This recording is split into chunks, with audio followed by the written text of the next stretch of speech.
I tested every single map mod for Ark Survival Ascended, and these are the best new maps you can try right now. First up, Forglar. This map feels like you're playing on an alien planet. It has some of the most unique, surreal, and varied biomes from any map on this list. The entire thing is full of custom structures, and even the weather seems to change depending on the area. Like, I found this creepy island where it's always dark and raining. It's full of bats, spiders, creepy carnivores, and what looks like a reaper.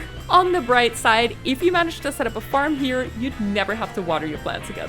This underground swamp area is really cool as well. It's full of pre-made pumpkin-type structures that you could take over as a base, and it never really seems to get dark, even at night. Then there are these islands with crystals everywhere, a floating jungle full of connected bridges, and even a coral-looking area near the redwoods. Also, this obelisk looks like something out of the Matrix.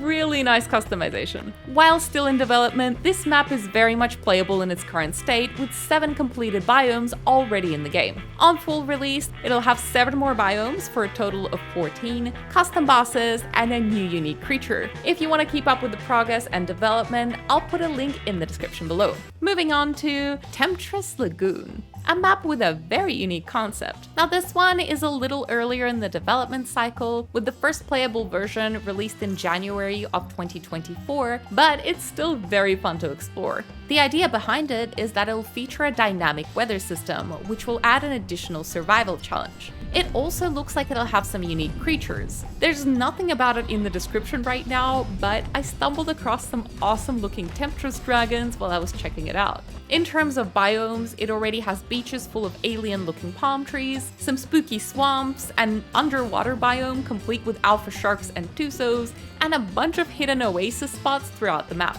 Based on the description, the full version will have even more biome diversity, abandoned villages, and secrets hidden beneath the water. While it's still in early development, it already has creature spawns in every part of the map, so it's great for building, exploration, and maybe even a challenge. There's a spawn location I found in the top left of the map called Nomad's Roaming Grounds, which seems to spawn the most terrifying Ark creatures, including a mountain of gigas and a full-blown Megapithecus boss. I don't think it was intended to be used as one, but it could be a fun starting location for a challenge run.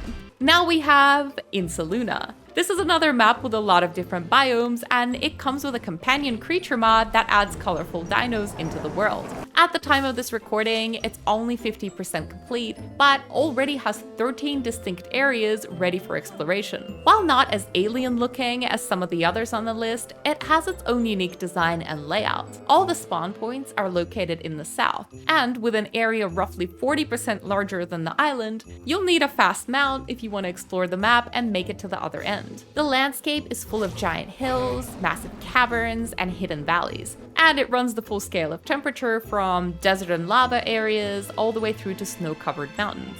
According to the devs' Discord, caves and ruins will be added to the map very soon, with eventual plans to add 16 artifact caves, more buildings, and a map story further down the road. Now onto one of my favorites, Ark Ice Age. Get your fur armor ready because we finally have a winter map. I've been waiting for a frosty equivalent of Scorched Earth for a long time, and now we have one in Ark Survival Ascended.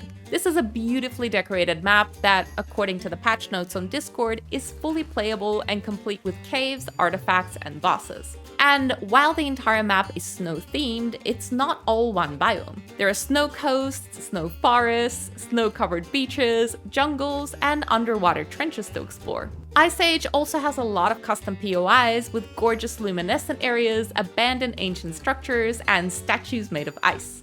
The almost constant ice cube level of cold also adds some environmental challenge, which I think is awesome. It makes Ark feel a little bit like the Long Dark. From my understanding, this map is pretty much complete, with the main version released in January of 2024 and no major changes planned in the near future. As a side note, the mod seems to use its own system for bosses. I found a few artifacts out in the open while exploring, but I couldn't figure out how to summon the boss. If somebody knows, please let me know in the comments. Up next, we have the most polished map on the list, Svartalfheim. a highly customized Dwarven-inspired map from the maker of Fjordur and Valgoero. There are actually two versions of this mod, a free cross-platform version, which is the one that you see here, and a premium PC-only version selling for 10 USD. I've only tried the free version, so I don't know all the differences, but according to the description, the free version is limited to the map and biomes only, while the premium version has custom caves, new resources, and will get new DLC and custom boss content in the future.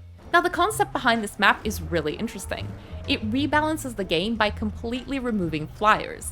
There are no flying spawns on the map at all, and instead adding secret hidden portals that allow you to teleport around and access floating islands. Some overpowered creatures like the Giga and the Titanosaur have also been removed. Aesthetically speaking, this map is gorgeous, and it's filled with Dwarven-themed POIs, so it's very fun to explore. There's a massive castle you can take over, ancient ruins hidden around the map, and various Dwarven statues to find. While the free map is somewhat limited, it seems to include a little of every biome with beach, redwood, forest, snow, and even this cursed lava areas. So in my opinion, it's worth trying out. While checking out the mods, I came across some really interesting options that I couldn't include in the list because it was still too early in the development process. So, as a bonus, here's my list of mods to keep an eye on. First, Nyrandil. At the time of recording, this mod is only around 10% complete for Ark Survival Ascended, at around 65 for Ark Survival Evolved. It'll take some time for the modder to convert over the existing 15 biomes from ASC and add in the boss fights, titans, as well as the biomes, creatures, and teleports. I think this will be a really fun mod on release, so it's worth following.